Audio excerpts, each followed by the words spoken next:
Senin aşağı özgürlük güneşi, senle harmanı, isyan ateşi. Vur vur vur vur, emperyalizme vur. Kahrolsun İsrail! Kahrolsun İsrail! Kahrolsun İsrail!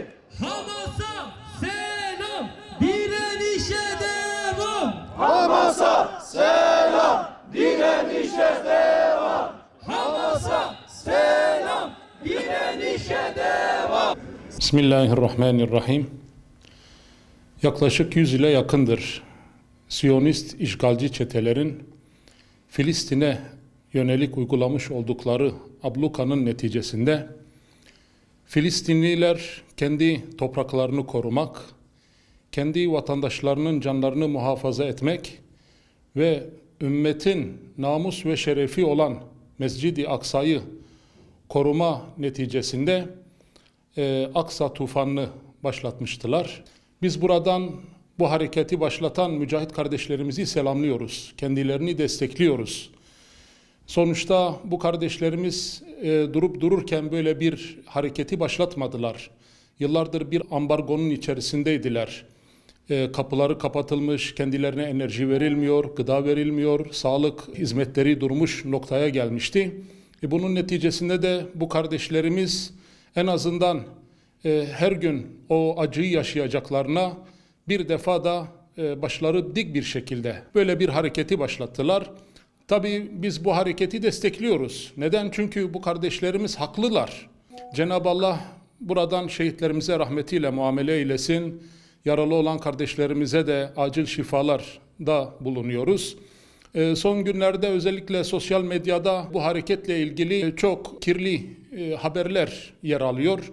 İşte neden Hamas böyle bir saldırıyı gerçekleştirdi diye. Bu tamamıyla Müslümanların provokasyona gelmesi için yapılan bir İsrail her gün onları döverken, dünya bunlara kör, sağır kesilirken bunların yapmış olduğu 1-2 saatlik harekete tüm küfür milletini yaptılar, bir araya geldiler. Kınama mesajları yolladılar, İsrail'e destek oldular.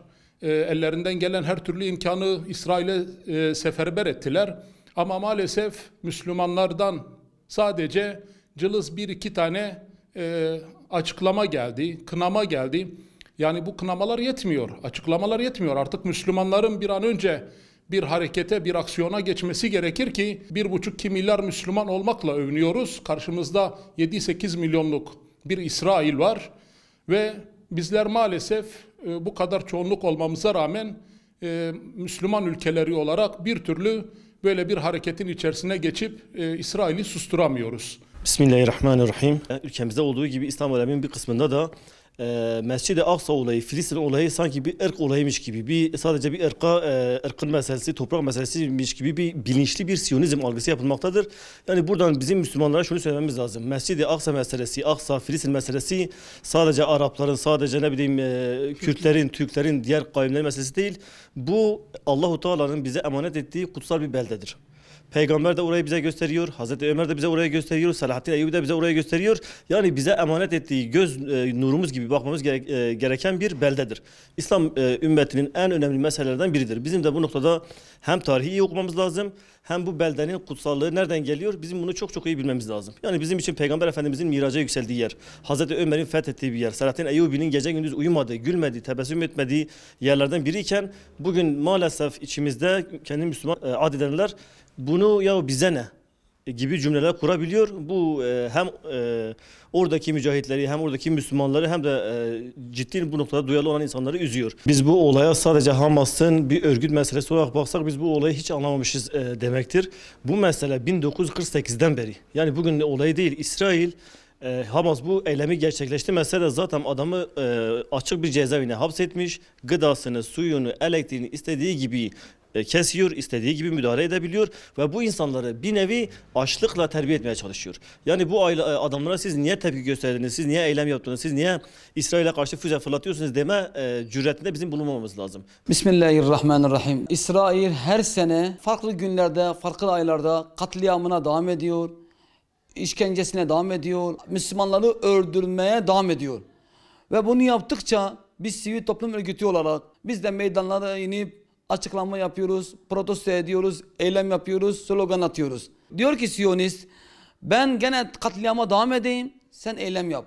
Ben gene bombaları atayım, sen protesto et. Ben gene Müslümanları öldüreyim, sen otur basın açıklamanı yap. Fazla ileri gitme. Siyonistler bizim fazla ileri gitmediğimizden dolayı katliama devam ediyor. Ben burada ne istiyorum? Sivil Toplum Örgütü Başkanı olarak diyorum ki bütün İslami devlet başkanlara bir sesleniyorum. Sayın devlet başkanlarım, gelin artık açıklama yapmayalım, protesto etmeyelim. Artık bunu eyleme, icraata atalım. Amerika Akdeniz'de savaş uçağını gönderiyorsa, elini sallaya gönderiyorsa, İslami devlet başkanı diyorum ki gelin biz de birlikte yeniden bir Mavi Marmara gönderelim. Eğer bunu yapamıyorsak Allah aşkınıza o zaman devlet bütün kapıları açsın. Artık gönüllü kim gitmek istiyorsa, kim irşat, kim cihad etmek istiyorsa artık devam etsin, cihattan devam etsin. Yani Filistin giderse Medine gider, Medine giderse Haram gider, Haram giderse İslamiyet gider.